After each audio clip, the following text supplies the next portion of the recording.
Hello, everybody, and welcome back. Today, I want to share the story behind the quantum consciousness cards, where they came from, why I created them, and perhaps most importantly, why they're not tarot cards and why they are not oracle cards. Because the truth is, I never intended to create a deck at all. This wasn't a business idea. It wasn't a product idea, and it certainly wasn't something I sat down and planned. In many ways, these cards found me, or perhaps more accurately, they emerged from a journey that I was already taking.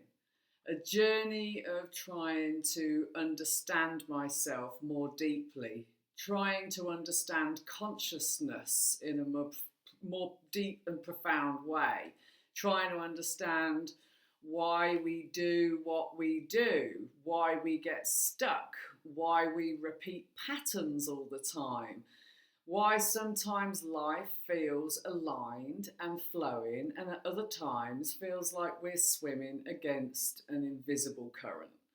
And for many years, I searched through countless different systems, spiritual systems, psychological systems, personal development systems, healing modalities, guidance tools.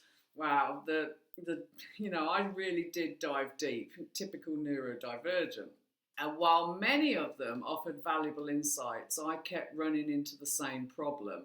Most of them seem to position wisdom as something external, something that existed somewhere outside of me, in a book, in a teacher, in a system, in a reading, in an expert. And eventually I began asking myself a very different question. What if guidance isn't something we receive? What if guidance is something that we actually remember, we actually possess within us already? What if the role of a meaningful system isn't to tell us what to do, but to help us hear what we already know? That question changed everything. The very first version of these cards wasn't beautiful. Let me show you. I still have them. It wasn't mystical. It wasn't artistic in any way. These are just bits of card with plastic on.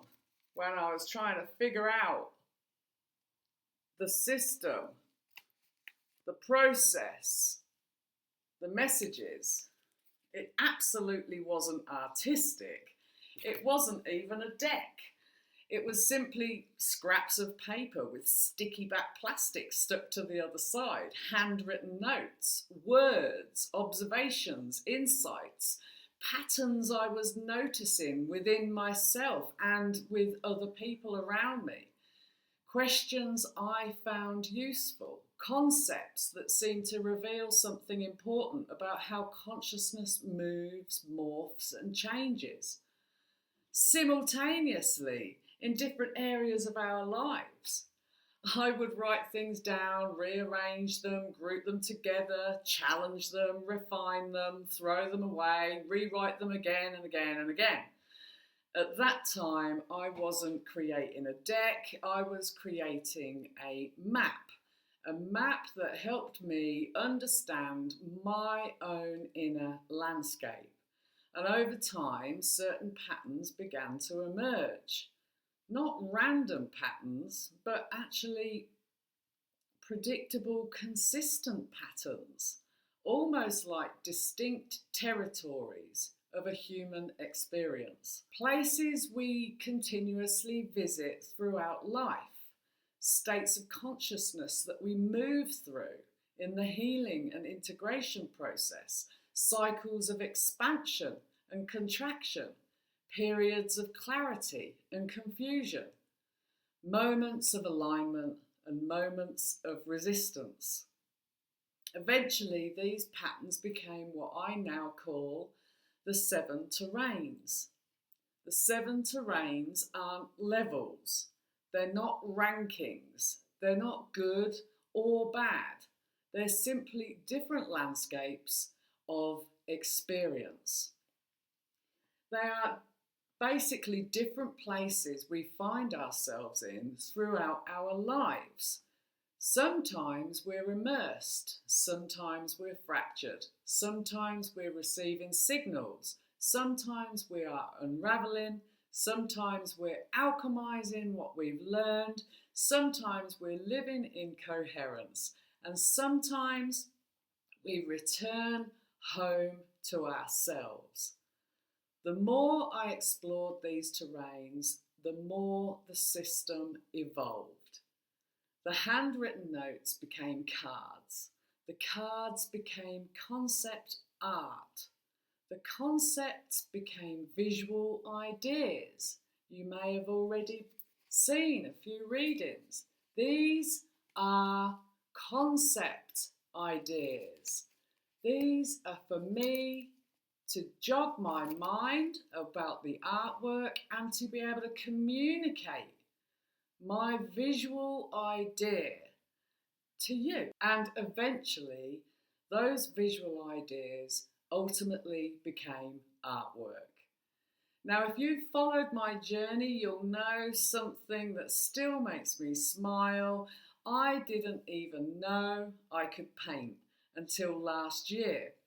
Art definitely wasn't part of the original plan. The artwork emerged because words alone no longer felt sufficient. Some ideas are easier to feel than they are to explain. Some truths speak through symbols, through colour, geometry, imagery.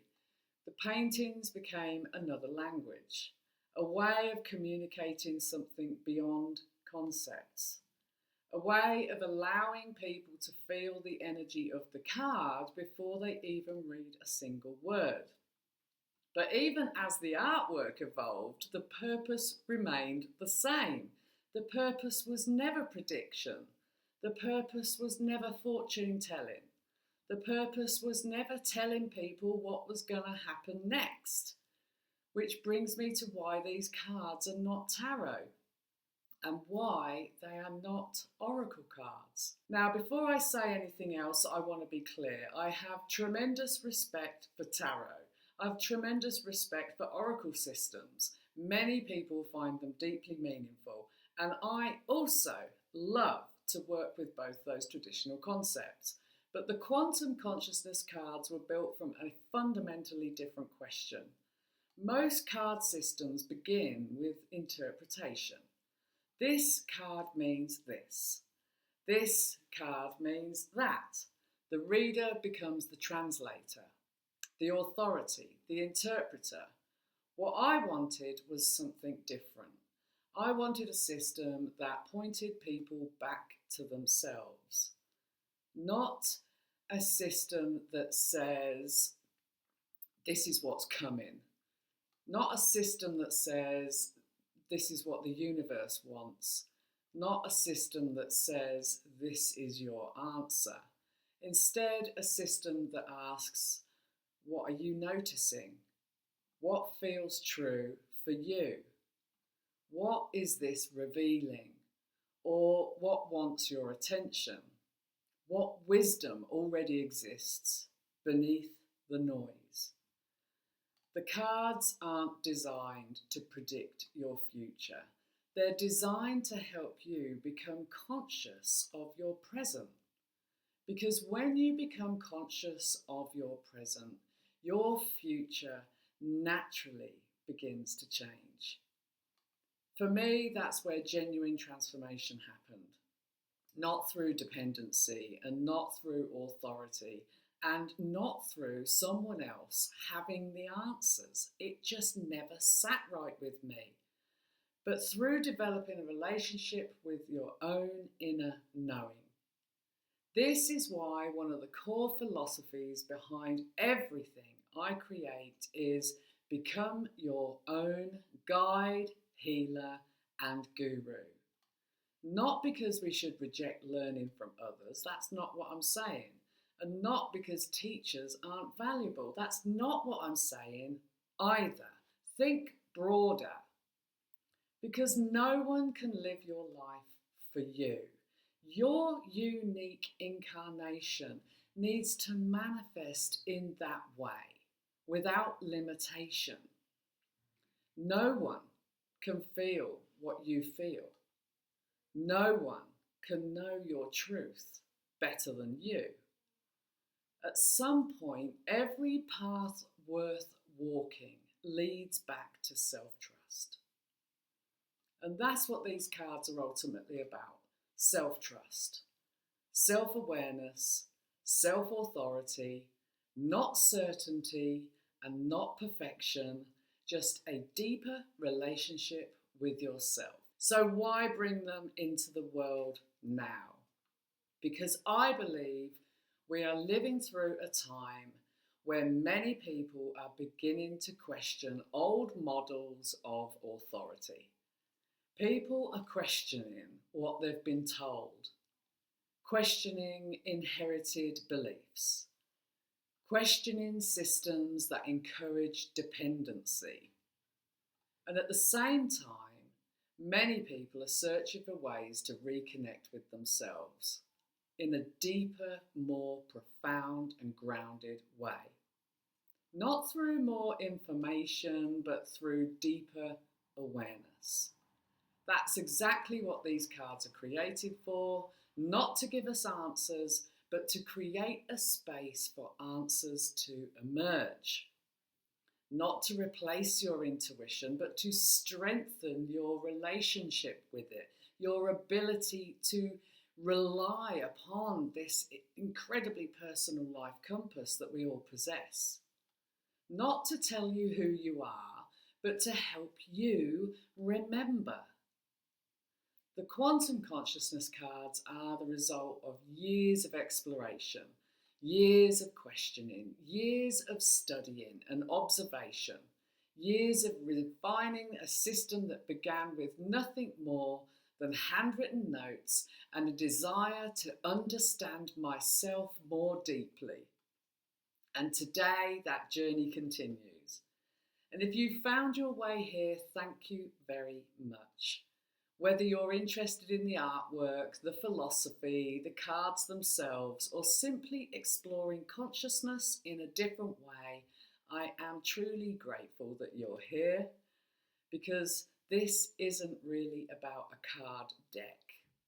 It's about a relationship, the relationship you have with yourself. And perhaps that's the most important journey any of us will ever take in this incarnation. So thank you for watching, and I'll see you in the next video.